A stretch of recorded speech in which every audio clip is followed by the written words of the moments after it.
సత్య TV. నేను మీ లత. కృష్ణా జిల్లా ఉయ్యూరు మండలం ఆకునూరి గ్రామంలో స్వామీజీ అవతారంతో వచ్చిన కొందరు వ్యక్తులు ఇంటి యజమానులను బెదిరించిన సంఘటన వెలుగులోకి వచ్చింది.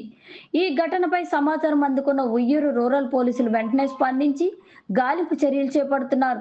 సంఘటనా స్థలానికి చేరుకున్న రూరల్ ఎస్ఐ సుభాష్ ని పోలీస్ సిబ్బంది పరిస్థితిని సమీక్షించారు. CI Muralikrishna, rural SI Suresh మాట్లాడుతూ ఇలాంటి మోసగాళ్ల పట్ల ప్రజలు అప్రమత్తంగా ఉండాలన్నారు.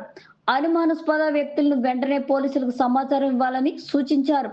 ఇటీవల తాడిగడపలో జరిగిన దొంగతనం నేపథ్యంలో ఈ ఘటనలో కూడా అంతర్రాష్ట్ర దొంగల ముఠా ప్రమేయం ఉండవచ్చని బాధితులు అనుమానం వ్యక్తం చేస్తున్నారు. ప్రస్తుతం సీసీటీవీ ఫుటేజ్ ఆధారంగా పోలీసులు దర్యాప్తు చేస్తున్నారు. త్వరలోనే నిందితులను పట్టుకుంటామని పోలీసులు తెలిపారు. స్వామీజీ పేరుతో మోసాలు పెరుగుతున్న నేపథ్యంలో ప్రజలు మరింత అప్రమత్తంగా ఉండాలని పోలీసులు హెచ్చరిస్తున్నారు. ఇదేంటండి ఉదయం స్వయం పాపం స్నానం ఇదిలో లేకుండా అన్న అట్టట్లాగండి. ఇక్కడ ముసలాయనకి ఇవ్వకపోతే డబ్బులు తీసుకోవట్లా ఉడకలా పడతారు. ఇక్కడ ఎర్ర డ్రెస్ వేసుకున్నాయి.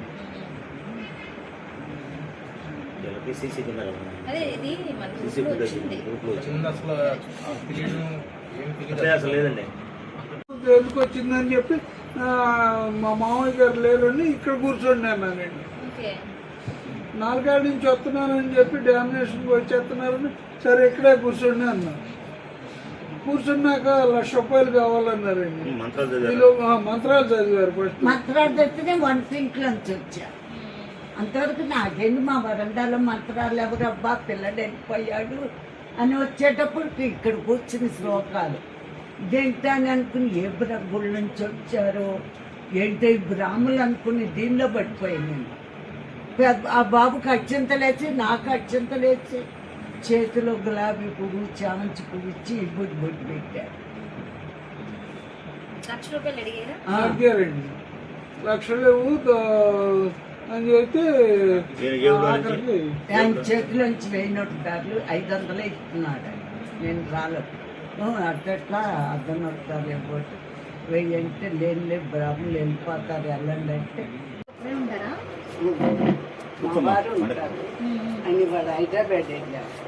మా బాబు కారు పంపిస్తే వెళ్ళారు. 8ంటికి వెళ్ళారు. 8:05 నిమిషానికి 8:00 జరిగింది. జరిగిందంటే బాబున్నాడు. వంటింట్లోకి వెళ్ళిపోయి నేను బాబు వెళ్ళిపోతున్నాడు. మా బాబాడు బామ్మది హైదరాబాద్ పంపించడానికి వస్తే వెళ్తాను అత్తయ్య గారు అంటే సర్లే నువ్వు వంటింట్లోకి ఏంటి మెట్లు కడ బ్రాహ్మణులు శ్లోకాలు ఇప్పుడు మంత్రాలు ఇప్పటికాయ మా ఇంటి ముందు ఎవరబ్బా అని అనుకుంటా వచ్చిపోయి మీద గిన్నె కూడా మాడిపోయింది. వదిలేసేది సెలవులా.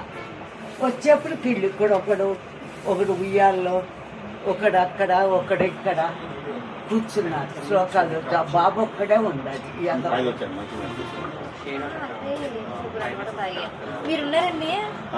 ఆయనే ఉన్నాడు. అక్కడ దాకా వెళ్ళిపోయానండి. వాళ్ళు బర్రను లోపలికి వచ్చారు. ఎవరు లేరులే వెళ్ళిపోండి అయ్యా అన్నానండి. కాదు ఇంటి ఆయన పెద్ద ఆయన 4 ఏళ్ళ నుంచి తెలుసు మాకు డబ్బులు ఇచ్చి పంపిస్తున్నాడు